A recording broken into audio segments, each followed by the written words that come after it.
slowly toward me. And I couldn't make out what he intended to do, but I had this hammer in my hand. You didn't hand him the keys. Finally, I dodged around the other side of the car. And he kept walking slowly toward me with his head down and his big antlers in my face. Yeah. Well, that went on till we got all the way around to the other side of the car.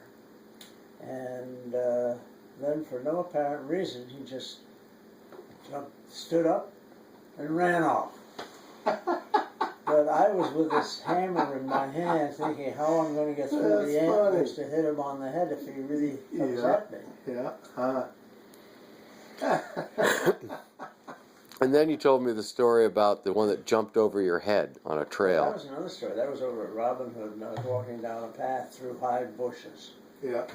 And I heard a little squeak in the bushes on my right. And I turned to the right to see what it was, and then I see something over my head. And this deer jumped right over my head in the path and came down on the other side. I never saw anything like that. Yeah, that's something. I remember you hit one in a Mercedes with Drew and it totaled the car. But that came right through the windshield.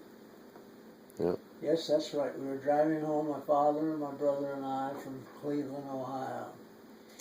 And I was asleep, the passenger. My brother was driving, my father was asleep in the back.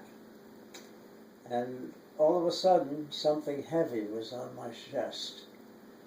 And then I went like, then there was a terrific wind. And I realized the whole windshield had come in on me. Yeah. It didn't shatter. It was all in a piece, crumpled it in, yeah. And I said to my brother, what happened? And he said, didn't you see the deer? I said, no. He said, we hit a deer. And then we jumped out, and the deer was dead on the side of the road. We were going about 80, 85 miles an hour. Yeah. But we had no more windshield. Right. So we had to pull in this town and stay overnight and get a windshield. We're coming from Cleveland, Ohio. Yep. Huh.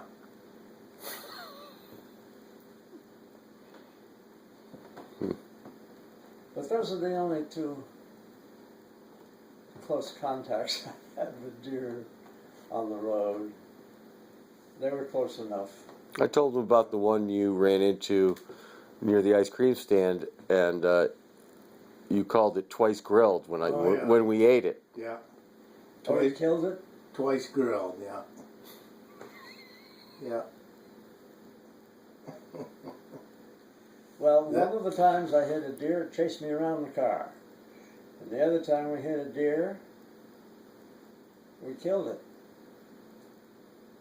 It was on the Pennsylvania Turnpike. Yeah. But it smashed our whole windshield in.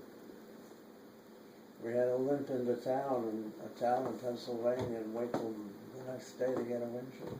We saw so many dead deer when we went down to see Cassie graduate basic training. I mean, between here and